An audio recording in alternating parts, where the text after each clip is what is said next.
in that beautiful tradition where the Rasul is inside of his masjid and Abdullah ibn Mas'ud is inside of the souk of Baqi'. Everyone knows where Baqi' is in relation to the masjid of the Rasul. And the hustle and bustle of the souk, and he's walking through the souk. But the Rasul sallallahu alayhi wa sallam is inside of his masjid with guests.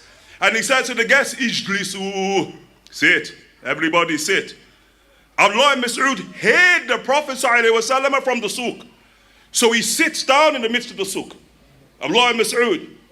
The traders come and the traders go, and the buyers come and the buyers go. And they all shut up their shops. And then the Rasul sallallahu alayhi wa sallam, who on nights like this, see, like nights like this we're in now, you'd find the Rasul inside the Baqi'.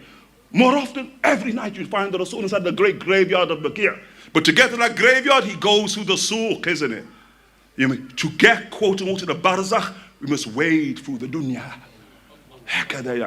And so the Rasul, as he walks through the souk, he sees Abdullah ibn Mas'ud still sitting, all alone by himself. Ya Abdullah, what are you doing, Ya Abdullah? Sitting alone in the souk.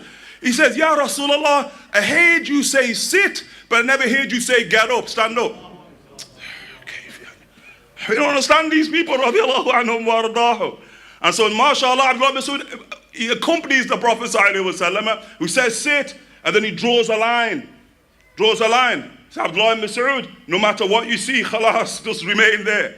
And then the Rasul sallallahu alaihi wasallam walks. Then he said the Rasul sallallahu alaihi wasallam in the midst of the desert begins to recite the Quran. And then he sees, quote, what the swarms of the Jinn appear from the mountains. Abdullah ibn Mas'ud says, and they begin to swarm around the Prophet sallallahu alaihi wasallam. Rijal Zut, he says, ka Rijal Zut. Rijal Zut, meaning these huge bodies with disproportionately small heads. Naked, but we could not see their privates, Abdullah ibn Mas'ud, rahimahullah ta'ala says.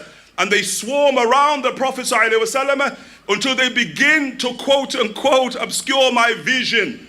So Abdullah ibn Mas'ud said, I go to stand, and as I go to stand, the Rasul, and I told you to sit, yani, sit. And Abdullah ibn Mas'ud sat, yani, watching till they completely obscured my vision.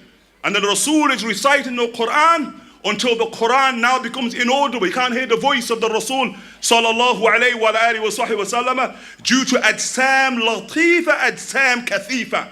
These subtle forms that now become, quote unquote, sound barriers between the voice of Muhammad sallallahu alayhi wa sallam and the ears of Abdullah ibn Mas'ud. And then no sooner do they arrive, many of them begin to scatter and run back to the mountains. These are what they call the Shaykh Saban. The Shaykh Saban, as in the tradition, the majority of the army of Iblis is from the Shaykh Saban. This is the majority, quote unquote, of the Shayateen. The majority of the Jinn in and of themselves, and they're making themselves known, quote unquote, in the age in which we live in.